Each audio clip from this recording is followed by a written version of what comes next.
મંગળાગૌરી વ્રતની વિધિ પવિત્ર શ્રાવણ માસના પ્રથમ મંગળવારથી છેલ્લા મંગળવાર સુધી આ વ્રત કરાય છે. પ્રાતઃકાળ સૂર્યોદય પહેલા સ્નાનાદિથી પરવારી સતી પાર્વતીની પૂજા કરવી. શક્ય હોય તો ઉપવાસ કરવો, નહીંતર એકટાણું કરવું. વ્રતની કથા સાંભળવી. વેવિશાળ થયેલી કન્યા પણ આ વ્રત કરી શકે છે.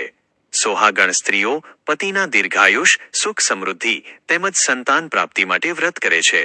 વ્રતની વાર્તા. મંછાવટી નામે એક નગરીમાં દલીચંદ નામે એક દાની વણિક રહેતો હતો. તેની પત્નીનું નામ રમાવતી હતું. એ પણ ધર્મિષ્ઠ હતી. એક સંન્યાસી રોજ વણિકના ઘેર ભિક્ષા લેવા આવે, પણ ભિક્ષા લીધા વગર ચાલ્યો જાય. એક દિવસ દલીચંદે સંન્યાસીની જોડીમાં 2 સોનામહોર નાખી. તેથી સંન્યાસી બોલ્યો, તમે વાંજિયા છો.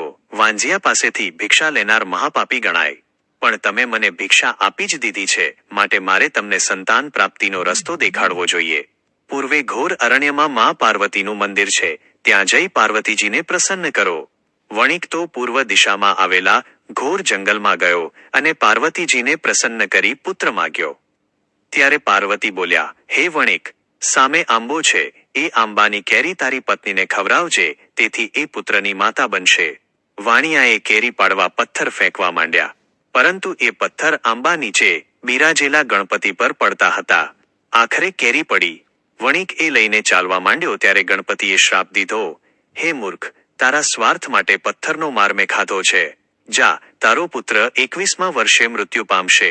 દલીચંદે ઘેર આવીને રમાવતીને બધી વાત કરી. જેવા આપણા નસીબ એમ કહીને રમાવતીએ કેરી ખાધી. પૂરા 9 માસે દેવના ચક્કર જેવા દીકરાનો જન્મ થયો. તેનું નામ શિવચંદ પાડવામાં આવ્યું. શિવચંદ 18 વર્ષનો થયો ત્યારે તો બધી વિદ્યામાં પારંગત થઈ ગયો.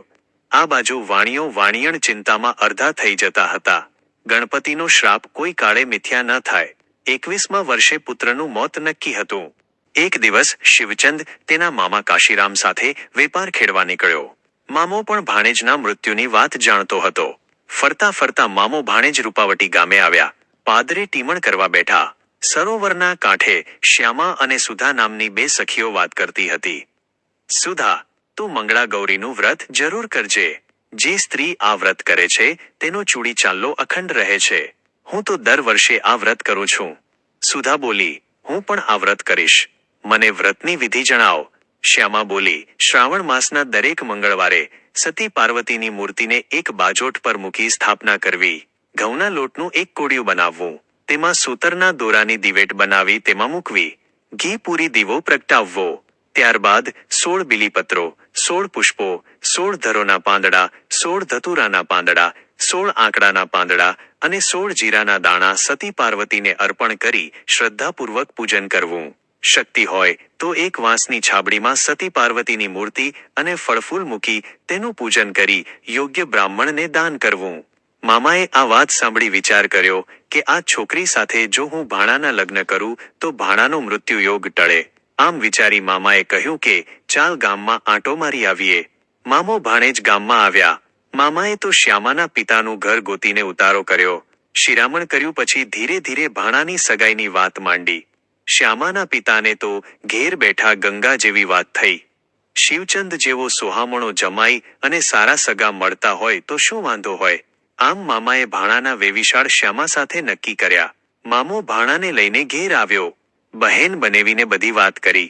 ધામધૂમથી માગશર સુદ ત્રીજના દિવસે લગ્ન કર્યા. શ્યામા તો પરણીને સાસરે આવી. લગ્નની પહેલી રાતે શયનખંડમાં સૂતી છે.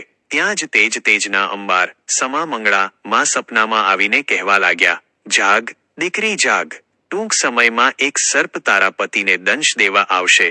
તારો પતિ મરશે તો મને લાંછન લાગશે. માટે સવામણ દૂધ ભરેલા માટલામાં 1.25 શેર સાકર નાખી એ માટલું તારા પતિના ઢોળિયા પાસે મૂકજે. દૂધ પીતાં જ સાપનો ક્રોધ શાંત થઈ જશે અને એ ખાલી માટલામાં બેસી જશે. તું પહેરેલો સાડલો ઉતારી માટલાનું મોહું બાંધી દેજે. સવારે માટલું તારી સાસુને આપી દેજે. આમાં કાંઈ ભૂલ થાય તો તું જવાબદાર. સ્વપ્ન પૂરું થતાં જ શ્યામા સફાળી જાગી ગઈ. એને ખાતરી થઈ કે પોતે કરેલા વ્રતના પ્રતાપે જ મંગળામાં ચેતવવા આવ્યા હતા. એણે તરત જ સવામણ દૂધ મંગાવી માટલામાં ભર્યું. એમાં 1.25 શેર સાકર નાખી પતિના ઢોળીએ માટલું મૂક્યું. સમય થતાં સર્પ આવ્યો, પણ મીઠું દૂધ પીતા શાંત થઈને માટલામાં પેસી ગયો. શ્યામાએ પહેરેલ સાડલો ઉતારી માટલાનું મુખ બાંધી દીધું. સવારે એ માટલું સાસુને આપો બધી વાત કરી. સાસુએ હરખાઈને માટલું લીધું અને સર્પને નદી તીરે છોડી મૂક્યો. ગામમાં આ વાંત ફેલાતા સૌ સ્ત્રીઓ મંગળાગૌરી વ્રત કરવા લાગી. હે મંગળાગૌરીમાં, તમે જેવા શ્યામાને ફળ્યા એવા સર્વ સોહાગણ સ્ત્રીને ફળજો. જય મંગળાગૌરીમાં.